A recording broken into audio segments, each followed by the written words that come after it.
Astana 2026. Vladimir Putin's motorcade moves through the streets of the Kazakh capital, accompanied by an armored vehicle equipped with a machine gun position, a vehicle fitted with electronic warfare systems, and a military support vehicle, while a helicopter monitors the route from above. The presidential limousine was escorted by around 20 vehicles and 14 motorcycles. Armed military personnel were stationed along the roads, and some entrances were blocked by armored vehicles. Today, Vladimir Putin is considered one of the most heavily protected leaders in the world, which raises an obvious question. Why is eliminating Putin considered nearly impossible? And how does one of the largest security systems in the modern world actually work?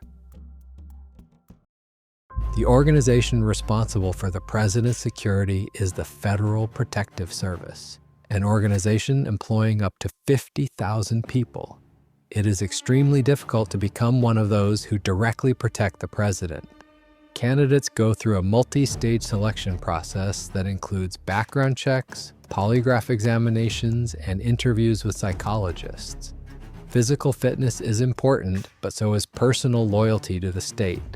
In addition, officers must be capable of identifying potential threats in advance and possess basic knowledge of politics and foreign languages. Most bodyguards have extensive athletic training and previous experience in military or law enforcement structures. There are also strict physical requirements. Candidates are typically no older than 35, between 175 and 190 centimeters tall, and weigh between 75 and 90 kilograms. At the same time, they are expected to maintain a flawless appearance, wear formal suits regardless of weather conditions, and not sweat in the heat. According to some reports, the salaries of certain presidential bodyguards can reach 180,000 to 226,000 rubles per month. Interestingly, working close to the president often becomes a career springboard. Former members of Putin's security team have gone on to hold some of the highest positions in government. Viktor Zolotov now heads the National Guard, while Alexei Dyumin went from serving in presidential security to becoming governor of the Tula region and later a presidential aide. Some officers eventually receive the position of adjutant, effectively a personal aide to the president. Such adjutants accompany not only Putin himself, but also certain members of his family. But selecting and training personnel is only half the job. What is even more interesting is how the president's protection is organized during trips and public appearances. During presidential visits, the security team is divided into two groups. One accompanies the president, while the other arrives at the location in advance. Weeks before an event takes place, officers study the area, inspect routes, buildings, and engineering systems. Even fire safety specialists take part in the preparations. Altogether, the Presidential Protection Group can consist of as many as 80 to 100 people. The most interesting part begins when Putin appears in public. His protection is built around several layers of security. The first layer consists of personal bodyguards who remain close to the president at all times. Many of them keep their hands positioned in front of their bodies so they can instantly shield the protected person or draw a weapon if necessary. Some officers carry special cases that resemble ordinary briefcases but can be transformed into ballistic shields within seconds. The second layer consists of plainclothes officers who blend into the crowd and monitor the surroundings.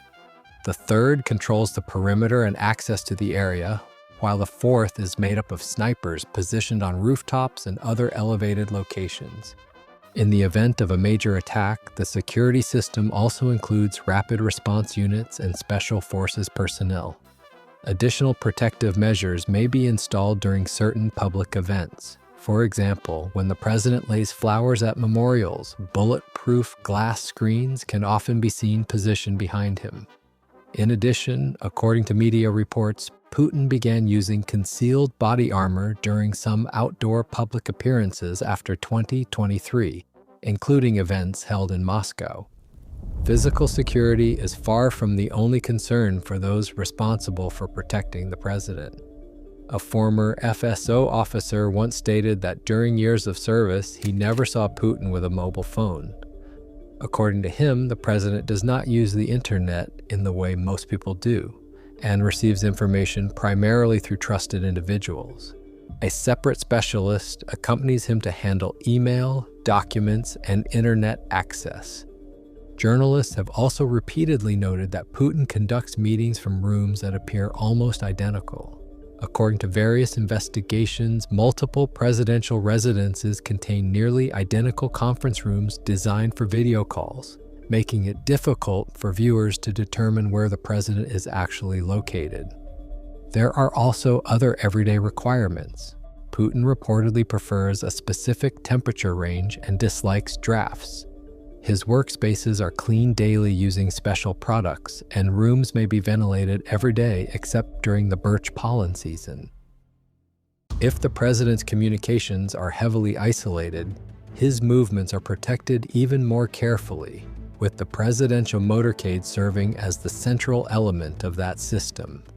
Today, the convoy consists primarily of Urus vehicles, which replaced the armored Mercedes models. According to media reports, the special purpose garage may operate up to 15 of these protected vehicles. Putin travels in an armored limousine, although a decoy vehicle is often included in the convoy as well. The limousine is accompanied by security SUVs, minibuses carrying communications equipment, medical supplies, and weapons, as well as police vehicles that lead and close the motorcade. Whenever the convoy is on the move, routes are completely shut down, and police officers are stationed at key intersections. For foreign visits, the vehicles and part of the operational team are transported in advance, most often by cargo aircraft. License plates may also change depending on the country being visited. Within Russia, the presidential vehicle traditionally does not display a front license plate, a practice that dates back to the Soviet era. Particular attention has also been drawn to the armored train associated with Putin's travel around the country. A dedicated staff with access to classified information is responsible for operating it. According to investigative reports, the train contains not only offices and communication systems, but also a gym, a hammam, a cosmetology room, and a medical carriage capable of providing emergency treatment if required. Yet even this extensive security apparatus pales in comparison to the measures surrounding the president's food. Most people imagine a Kremlin chef as an ordinary cook. In reality, many of them have military training, receive weapons instruction, and accompany the president on trips. Standard procedures include wearing gloves, changing uniforms regularly, and constantly checking for any cuts or injuries on their hands. Every product intended for the presidential table undergoes multiple levels of inspection. If Putin wants to eat fish caught during a vacation, it is first examined by specialists using laboratory testing and rapid screening methods designed to detect potentially dangerous substances. Before any dish reaches the president, it is additionally tasted by security personnel. It is known that Putin prefers wild fish, meat obtained through hunting, and chickens raised on small farms. He also avoids fast food, tries not to eat meat in the evenings, prefers beverages made with rosehip and ginger, and rarely drinks alcohol. By 2026, Putin's security system had become even more secretive. Following a series of attacks, additional restrictions were introduced.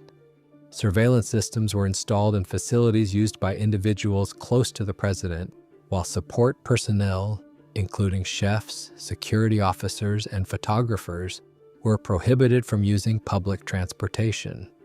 Those working near the president are reportedly allowed to use only phones without internet access. Particular attention is now being devoted to protection against drones. As a result, personnel carrying equipment designed to detect and neutralize unmanned aerial vehicles are increasingly being seen near Putin. Against this backdrop, it becomes clear that presidential security is no longer simply about protecting a single individual. It is a complex system that begins operating long before the president arrives and never stops working for a single minute.